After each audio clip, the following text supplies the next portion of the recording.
Hi guys, this is Zach from Watches on You, and today we're taking a look at the IWC Pilot's Chronograph Spitfire. So this is a new release from IWC, and it's a new take on this Pilot's Chronograph. So this watch offers some various different aesthetic things and also technological things on the inside with regards to the movement. So first off here, I'm going to go over kind of why they made this watch, kind of how it was inspired a little bit, and then I'm going to go over the aspects that are different than this from the regular Pilot's Chronograph. So this watch, IWC says, was kind of just inspired by the Spitfire, obviously, which is the legendary British fighter plane during World War II. And they say that they inspired the strap and kind of the patina colors to match the coloring of the cockpit of the Spitfire plane, which I can kind of see. This is cool army green and looks really nice. It's actually got a leather on the inside though, so it's very, very comfortable to wear. And then this patina is kind of nice because it gives a little bit vintagey of an aspect. Again, I say this really in all my videos, I'm not a huge fan of vintage patina. However, on this watch, they didn't really do it for everything. They just kind of did a couple accents here and there on the hands, 3, 6, 9, and then the pip at 12. So I think it's not as bad on this watch as some of other companies where they make everything very patinaed. I think IWC did a fairly good job with this watch. So you can see now on the dial here you have the vertical orientation of the chronograph, which is the same as their Pilot's Chronograph. However, on the left subdial you no longer have the red loom inside the hand, which I personally like. I was never a huge fan of the red loom.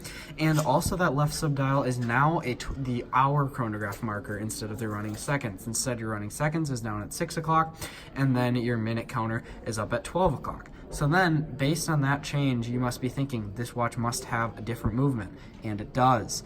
This watch no longer uses a cam chronograph, non-in-house movement, where the other Pilot's Chronograph, they were really a 750 base movement. These now use a column wheel IWC movement, which is fantastic to see. I believe it's in the 6900 series of movements.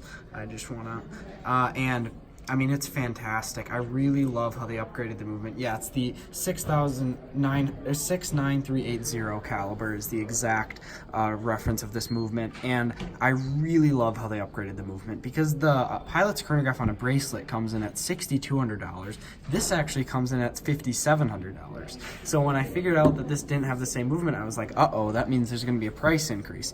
When really, there's actually no price increase between this and the Pilot's Chronograph. The Pilot's Chronograph at $6,200, you're obviously getting the bracelet, but I believe the strap version is really right around this price point as well. So also that leads me to believe that they'll probably be upgrading their regular Pilot's Chronograph sometime in the future. But right now, this is the only one with that movement and this dial combination and everything. So really, really love that. With regards to the movement though, the power reserve is 46 hours. Would have been great to see 48, but I'm not going to complain about an extra 2 hours for that.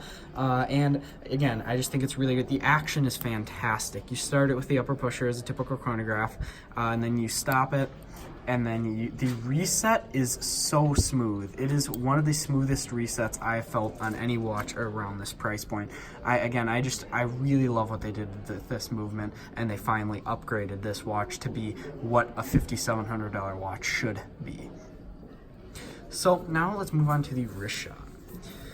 So if I didn't mention it before, this watch has a 41mm stainless steel case, and they do say there's also an inner soft iron case as well inside of the watch to prevent against magnetism, which is a great thing because watches, if you get them near strong magnets, sometimes if they have no protection, they can fairly easily get magnetized. I mean, you're not really going to be doing it every single day, but if you get it close to a stronger magnet, it will get magnetized. So this has some more protection with that iron inner case, which again is something that I like about this timepiece. But on the wrist, I really love how it kind of has a vintagey aspect. I love the kind of militaristic look of this timepiece. And again, I think that the sizing at 41mm is perfect for a chronograph like this. I think some companies will make 45mm. That's a bit, that's large, I'd say. 41 I think is perfect, and I think that that's a perfect size for this timepiece as well. So in conclusion here, you can tell that I'm complimenting this watch a lot, and that's just because I really love how IWC finally brought their pilot, or at least some of their pilots watches, up to kind of the standard that they should be at for the price point that they're at, which I really commend them for. So coming in at $5,700 again, I think that this now offers good value on the market, because if you compare that to other watches around this price point, such as the Omega Moon watch, that's going to come in at $5,250. You are getting a bracelet with that timepiece. However, that watch does not have it is a cam chronograph movement. It's not nearly as, I guess, elaborate as a comb wheel like this has. This movement's a lot better of a movement just in general than that. And it's also, the Moon watch is not, it's mechanical, it's not automatic.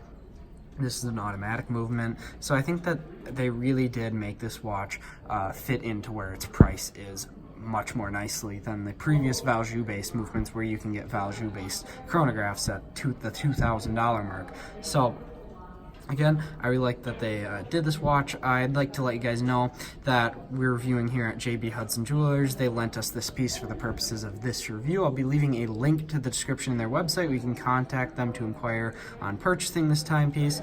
And also I'll be leaving a link to our channel Amazon store, where we have some of my favorite watches, watch straps, and other watch accessories that are on Amazon. And that does give this channel a little bit of a commission if you purchase on that site. So it just supports the channel a bit. So thank you guys for watching. Remember to like, subscribe, and share. Thanks.